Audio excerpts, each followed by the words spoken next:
right. You can beat this. It's all a matter of willpower. A test. Something small.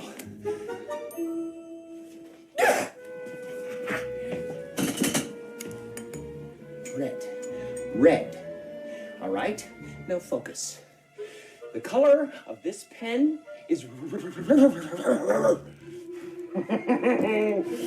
color of this pen is the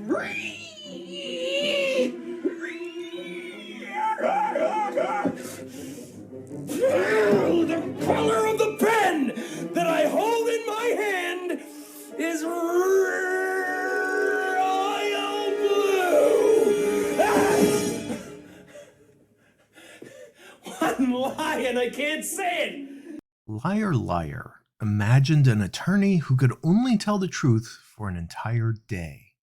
In this scene, he's attempting to use all his willpower to simply lie about the color of a pen.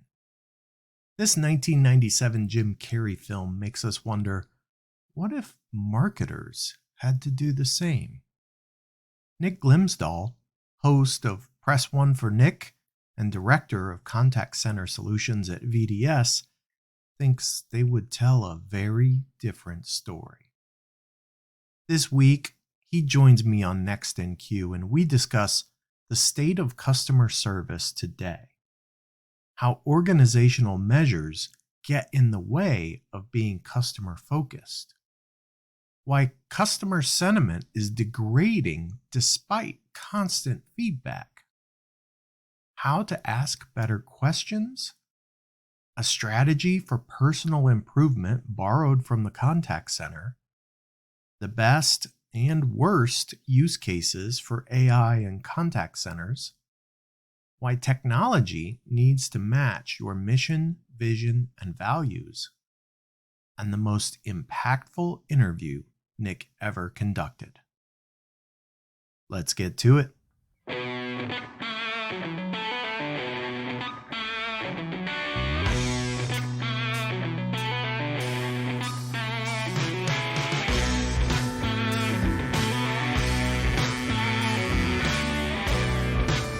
Welcome to Next in Queue, the podcast for contact center and customer experience professionals. Next in Queue is brought to you by Happy 2 Vision. Eliminate blind spots and see right through every conversation with Happy 2 Vision. Learn more at happitu.com. Now, here's your host, Rob Dwyer. Thank you for joining another episode of Next in Queue. I'm Rob Dwyer, and today I've got man who runs his own fantastic podcast, Nick Glimsdahl from Press 1 for Nick, which is just one of the greatest titles of a podcast focused on CX that I can think of. Nick, thanks for joining. How are you? I am doing well. However, somebody said to me at a conference, you should really change your name to Say One for Nick. And I was like, well, I appreciate that. I'm going to keep it at Press 1 for now because it's working. Yeah, I think it's too late to change the name of the podcast. I'm just going to throw that out there. I understand things can evolve and change. I think it's too late. It's in concrete. It's done. Yeah. You are a customer experience, customer service guy. I want to talk to you about the state of customer service today. So when you look at the landscape, give me the quick 30,000 foot view of where we are with customer service today. So I feel like customer service means so many things to so many people. And I feel like there is these big buzzwords about customer service, and there's this awesome, crazy technology about automation and ChatGPT and how it's going to take over everybody's business. And there's a lot of whiz-bang technology that is getting people excited and maybe creating a lot of buzz. But I feel like in customer service in general, you really need to just get back to the basics, understand where the foundation is, where are the cracks, and how to address those first. it's not necessarily the technology that's going to solve the problem. It's understanding the outcome first and then working backwards toward the technology. And I feel like more and more organizations are focusing on the opposite, and they need to flip that paradigm and truly understand on what that consumer's perspective is, where is the employee's experience, and how can you find ways to drive efficiencies for them, and then focus on what's the right technology to solve for that. So I think it's exciting to be in customer service today because there's still a plethora of opportunity, but I don't think it's changed in the way that customers still need us more than ever. It's just on different channels and it's just in different ways. And so that's probably my answer is a big exhale, but it's also, it's super exciting to be in here because I think there's so much need still in the industry itself. Yeah. You and I both come from a very similar perspective in that we work for technology providers, and yet we both firmly believe that technology isn't the answer. It may fit into the answer, it may help you achieve something great, but it's not the answer. It's the people and how they interact with your customers. That's where it all starts. And I think we forget that sometimes because of the shiny new thing that's out there. So how did we get here? I mean, technology has been around and part of customer service for at least as long as I can remember, right? I mean, as long as there has been customer service by phone, and I don't know exactly how long that's been, but it's been a hot minute. How did we get to a point where we seem to be forgetting some of the fundamentals? I think as an organization, it all depends on what you're measured on. As an organization, sometimes they're measured on a metric that doesn't actually focus on the customer. And if that is the case, then they're going to measure and they're going to focus on what doesn't matter instead of what does. And if you are trying to chase that efficiency, then you're not actually going to focus on the customer. If you can do efficiency and you can focus on the customer experience, then it's going to be a win-win. But I feel like you're going to get there in a way that's going to continue to add ways to add friction. And there's way too much noise out there, and there's not enough clarity of what truth is, both on the customer side and on the technology side. And so I just came back from a really big conference that happened to be in Vegas where there was 4,000 people there. And it was a good event, but everybody was actually selling their product. They weren't actually telling the story of, here's the issue that the industry has as a whole. Here's what we're going to do about it. Here's how we're going to guide the customer to where they need to go.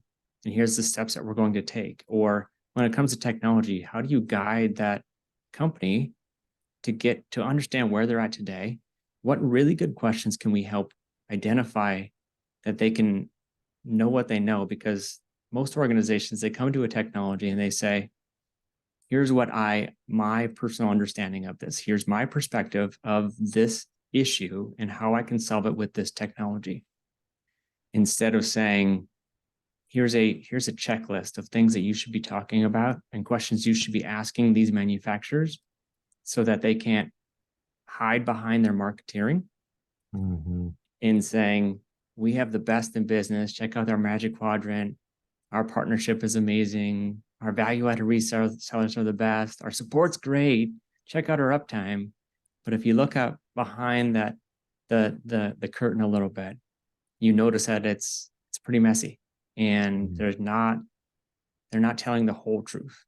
And if they were held up in court, they would tell a different story, because you have to tell the whole truth, not just a portion of the truth. But we don't have that when we get presented to a technology. And so it's good to have organizations like yours and organizations like mine where we hopefully are telling the whole truth, even though it may be a detriment to that ultimate sale, but it's what's best for the customer.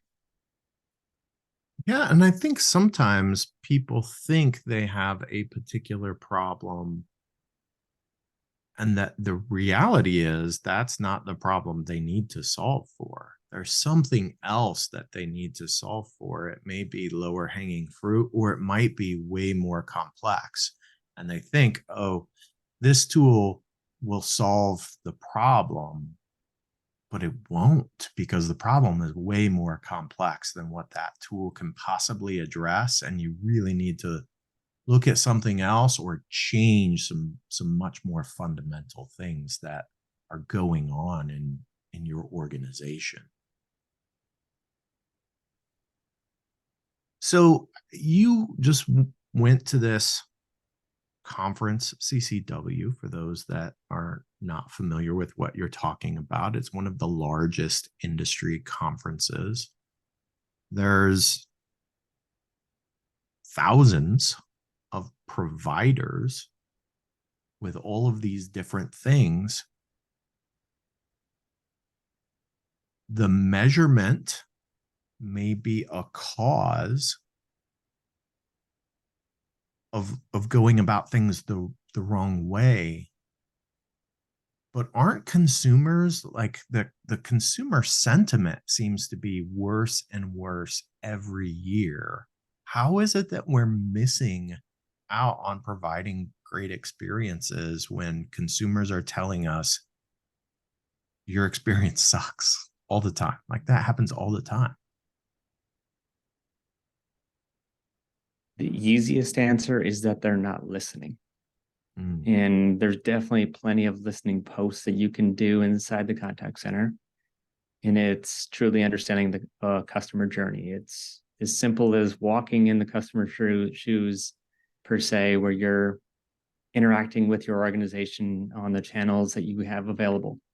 It is looking at customer sentiment and identifying what's working. It's whatever you're trying to measure, if it's CSAT or NPS or customer effort, fill in the blank, and then actually doing something with that.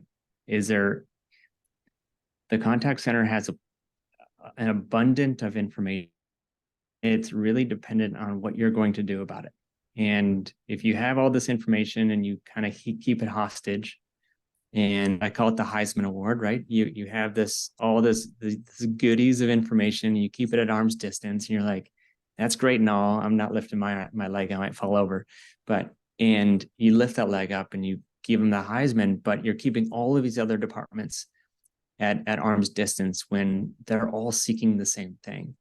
How do we either get more customers, retain more customers, and or like, and you can do it through the data. You can do it by digging and uncovering what's working, what's not working. Why am I losing a customer?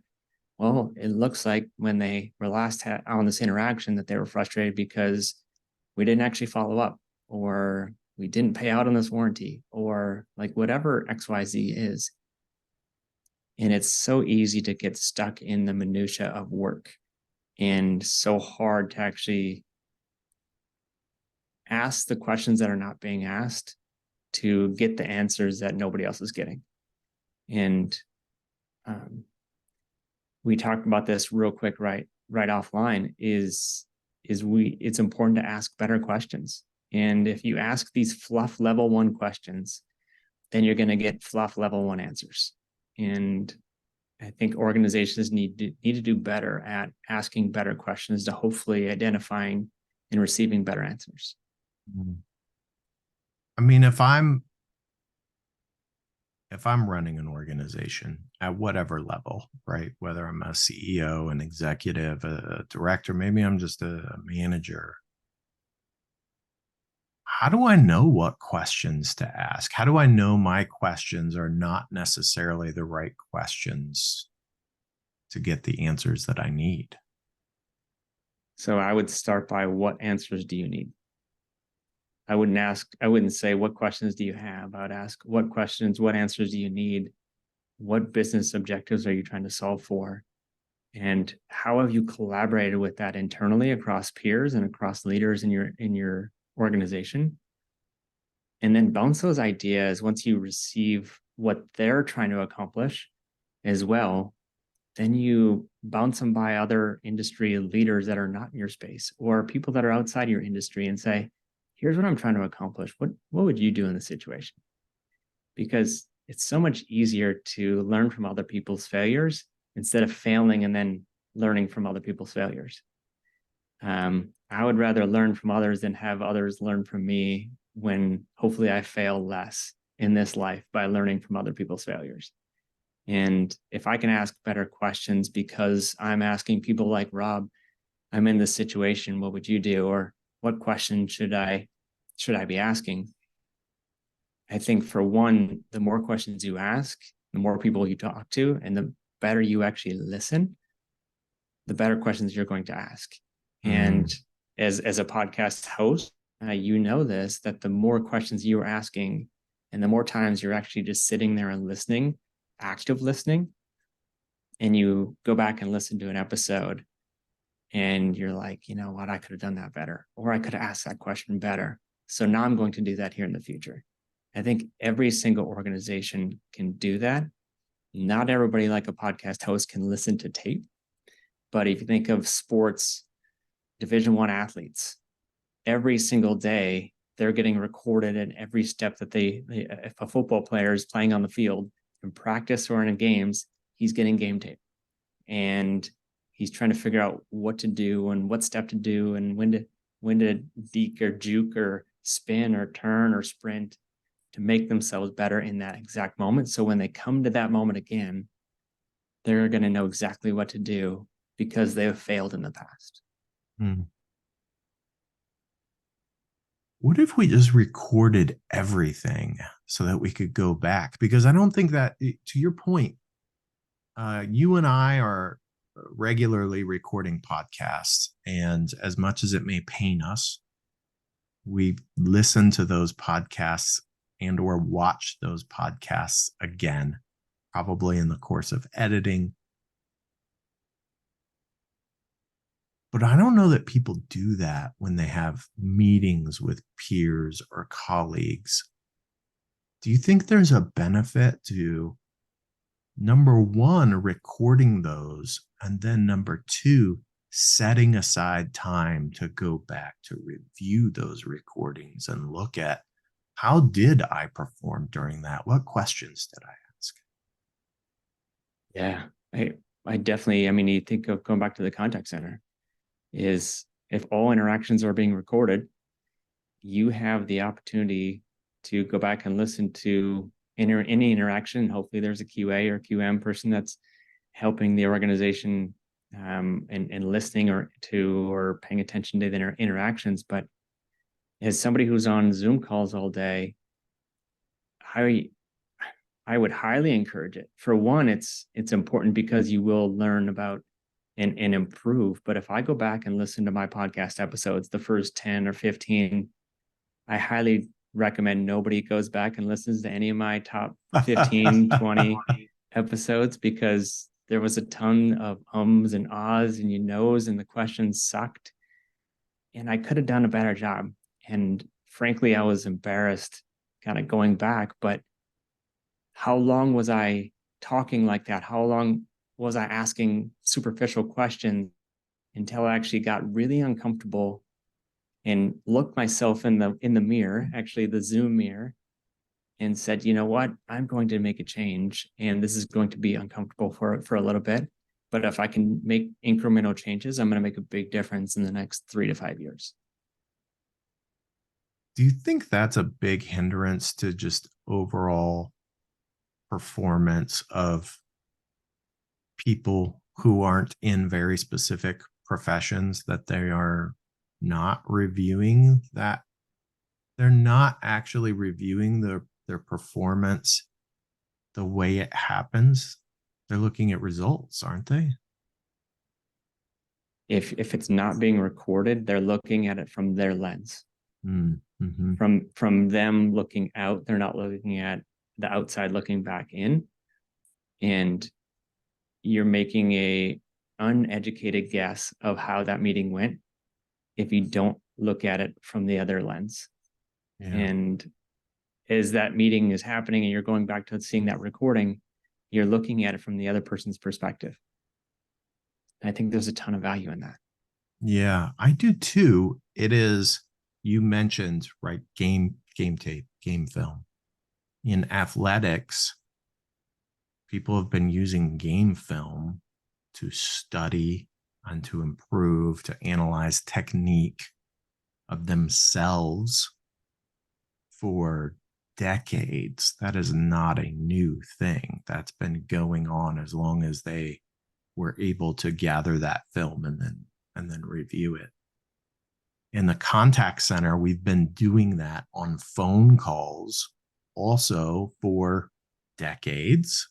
We've been listening to recorded calls. Everyone knows that disclaimer when you call someone.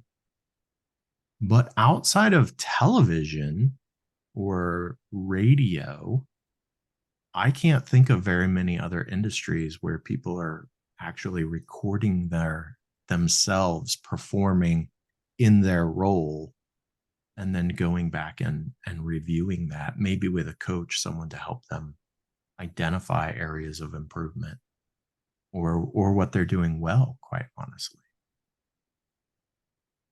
I wonder if, just a theory, I don't know if this is true and I don't have any data to back it up, but here it goes, is customer service representatives improving at a higher increment than people that are not in customer service because they are consistently looking at game tape? Yeah. Maybe. A very interesting study. Yeah. And if that is the case, then how do you do more of that in sales, in operations, in HR, where you can improve your entire staff incrementally over time to improve the organization, which improves the customer experience? So I'm going to go ahead and switch gears and ask a question that I think everyone anticipates, or ask about a topic that everyone anticipates. It's on everyone's mind. Everyone's talking about it. And I'm curious what your perspective is as it relates to how AI, particularly generative AI, is getting into the CX world. Where do you think in the short term its best use is? So in customer service, there's a lot of, when it comes to wrap-up codes or disposition or summary notes, I think there's a pretty good use case there where you're recording that interaction. You use generative AI to write a summary or a key takeaways and next steps based off of the conversation you've had. And if that saves 30 minutes or 30 seconds to a minute and a half per interaction, and let's say you have 1,000 agents, that is quite a bit of money. I feel like you can take different use cases similar to that, where that does improve the interaction. I think you could probably use it as a backbone to drive efficiencies for your knowledge base. When it comes to AI or chatbots or machine learning, it really all depends on how you utilize it, because there's plenty of organizations that I am a consumer of. Sometimes I make it to their website and then I decide not to be a consumer of, but because they implemented it incorrectly and it was just installed and they checked a box and they say, hey, we now have AI. And from a consumer's perspective, it is the most frustrating thing possible. And I can't get to a representative. And based off of the short 3 to 5 minute conversation I had with this bot, it now didn't transfer me with context. And Rob answers the phone. He's like, thanks for calling XYZ company. What's the last 4 of your social and your mom's maiden name and street you grew up on? How can I help you? And as much as I don't want to get frustrated in that moment, I still get frustrated in the moment because it means that that company doesn't care about me and that doesn't value my time or doesn't value me as a customer. And so I don't think it's all or nothing. I think you need to start figuring out what is the specific use case. And if somebody actually doesn't want to talk to that generative AI, is there a way to get to the human? Mm-hmm. And if that's the case, then great. Like, how do you meet them on the channel of their choice and then reduce that friction in that moment? And some people just want to talk to a human. Like, you're not going to go and a wife isn't going to reach out to an insurance company because the husband passed away and they want to talk to generative AI. They actually want to get to a human, somebody who has empathy at the highest level and just be present in the moment and not rush them off the phone, and to solve their problem, sit with them. And I'm sure there's going to be bad companies after bad companies that do it wrong. And I think you need to, again, go back to the foundation of what's the use case? How do you go backwards from that? You answered my next question, which is essentially, what do we not want to do, right? Because people are going after these technologies the same way that they went after chatbots, the same way that they went after IVRs. And those can also be poorly implemented. And when they are poorly implemented, they're just awful.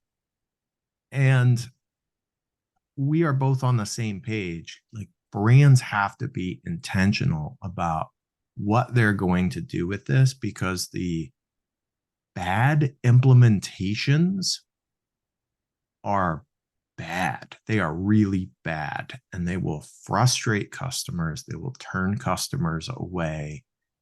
And while there are lots of interesting, exciting, and certainly valid use cases, if you do it poorly, like a million other things, it will blow up in your face. Yeah. And you honestly don't have to screw up that bad. If you do a semi-decent implementation, you break a handful of things, it's still a really bad customer experience. Mm-hmm. Because it's broken. Regardless of if it's 80% correct, it's still 15% broken. I'm not great at math, but I'm pretty sure that's correct. It's what's the old quote? 60% of the time it happens every time. Yeah. And like, you need to focus on what truly matters. And what truly matters should be your employees first, and then how do you find ways to make those employees the best ambassadors possible for your organization to create the best experience possible for your consumers. Mm-hmm. And if you can do that, then it's going to be a win. If identify what your mission, vision, and values are, and what are those core values that you're trying to accomplish, and don't stray from them. And if you're trying to implement a technology and they stray from the core values, or they stray from the mission, vision, and values, then don't do them. There's a lot of organizations that have really awesome words that are on the wall that happen to be their mission, vision, and values, but they don't live by them and they don't align with them. And I think that the world would be better off if we did. I absolutely agree with that. I wonder, does that happen because we don't put enough focus on it? Does it happen because there are competing demands, whether that's investor demands, quarterly earnings calls?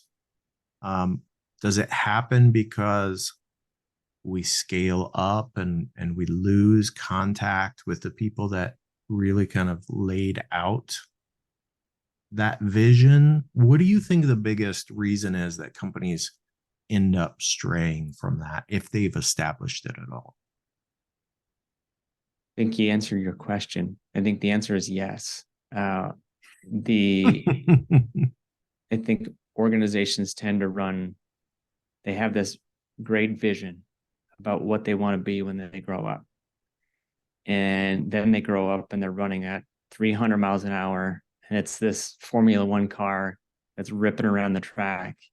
And they have their horse blinders on, running as fast as possible. And they're not actually looking up and out past their perspective and truly looking at identifying of what matters to them and what's always mattered to them. And if you're not measured by those from a business perspective, from a bonus perspective, same with your employee experience, same with your customer experience. If you're measured on these other 10 things to get your annual bonus, you're going to focus on the customer and employee experience at 11 and 12. And there's a lot that can happen as you grow. And if you're not setting those foundation to that next level, the next year, the next growth, the next tier of people, then they're going to, then they're just kind of, that their rudder is not going to be as deep in rough waters, and they're going to go back to what they've always known and hold as close to the foundation that they believe of what truth is. And sometimes that's not the case.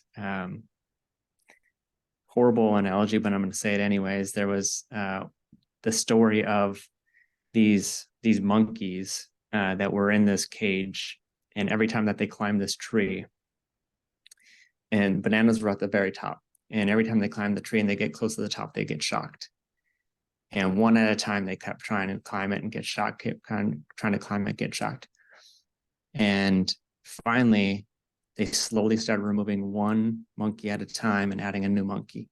And every time the new monkey tried to climb up to the top of the tree, they would pull it down so it wouldn't get shocked. And finally, they removed all of the monkeys out of that tree, out of the place, and they had no idea why they were doing it. But every single monkey that would try to climb the tree, now new monkeys, they kept trying to grab them down and pull them down, even though they didn't know what was on the top. And I think that is true with organizations that don't consistently communicate what matters most to them, and why are they in business, and what do they care about, and what are they aligned with, and what are they measured on, and why are they hired here. And so maybe they're just going to keep getting pulled on from the middle of the tree on down, because they only know what they know. Yeah, I love that. Okay, I have one last question for you, but I need to set this up.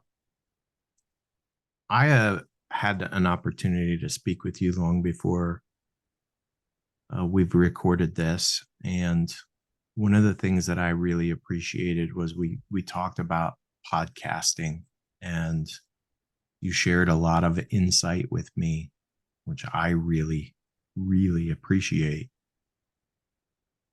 You've interviewed so many different people in just a huge variety of walks of life. People that are doing things in CX and people that are doing things that are really nowhere near what we think of as CX. I'm curious what the most interesting or valuable lesson was that you learned by talking to someone else, and tell me about that. So the one that comes to mind, and I believe that you would know who this person is because you used to live there, was a guy named John O'Leary. And John O'Leary, and I believe at age 9, was burnt from head to toe. He decided to play with gasoline because his friends were doing it. And so he was playing with gasoline, lit a match, and blew himself up in his garage. He was burnt 3rd-degree burns for 99% of his body. And he had like a 1% chance to live. And it was on the radio station, and his daughter ended up Jack Buck, who was the voice of the St. Louis Cardinals, heard this from his daughter.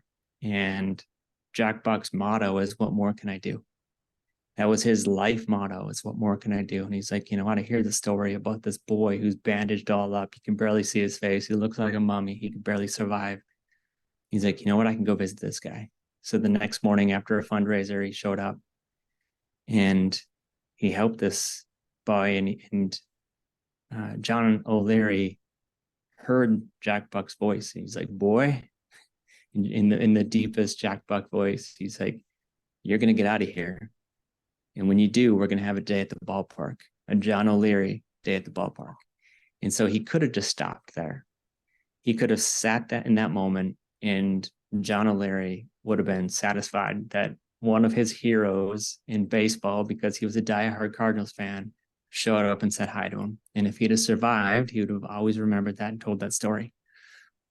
But Jack Buck showed up the next day and the next day and the next day and the next day. And finally he got out of the hospital and he had a John O'Leary day at the ballpark. And he finally realized he didn't have any hands because they got burnt off, and he had to learn how to rewrite. And Jack Buck shot him a note in a letter and said, if you learn how to, here's a one baseball from the, whoever it was, one of the big names of baseball at the St. Louis Cardinals. He goes, if you write him a thank you letter, I'll send you another one.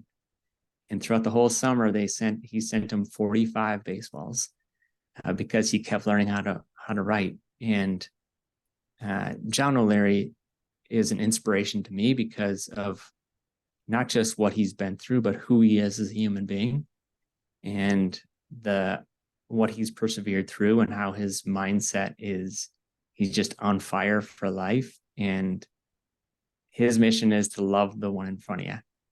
And I love that.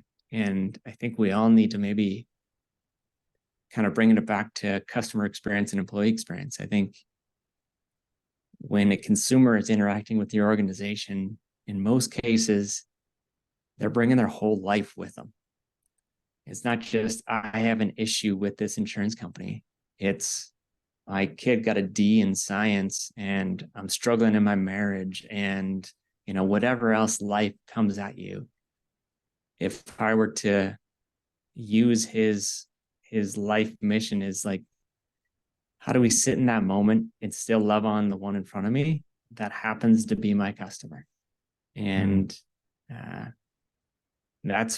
he's been like, I don't know, I've only had 45 minutes with him. I actually heard him speak in St. Louis probably 15 years ago when I lived there for a couple years. And he impacted me then, and he impacted me on my episode. And it's the one that has really sat with me. And there's plenty of others, and we could talk for hours on that. But that was one that really stuck out to me, not just because he's from St. Louis, but because of the questions he asked.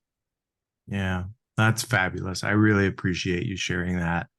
We'll make sure that there's a link to that episode in the liner notes as well. And I encourage everyone to check it out. It is one of the episodes that I have actually listened to. You have a ton of episodes, and don't let him fool you, folks. You could go back and start at the beginning. It's fine. Nick does a great job, even when he was getting started. Nick, thanks so much for joining me on Next in Queue. Been a pleasure, man. Anytime. It's always been great. And for anybody who hasn't done this already, like, comment, and share this podcast. This guy's a rock star, and don't let him fool you either. He's awesome, and keep listening and tell your friends. Well, I appreciate that. Make sure that you look for the link on Facebook, like my mom. That's where this whole thing came from. So thanks for the shout out, Nick. I appreciate it. You bet, man. Next in Queue is brought to you by Happy To and is produced by me, Rob Dwyer. If you enjoy this podcast, please by all means subscribe and or rate this podcast in iTunes or your favorite podcast app. But more importantly, please tell just one person about this podcast. Word of mouth is the best way for people to discover new content. As always, thanks for listening.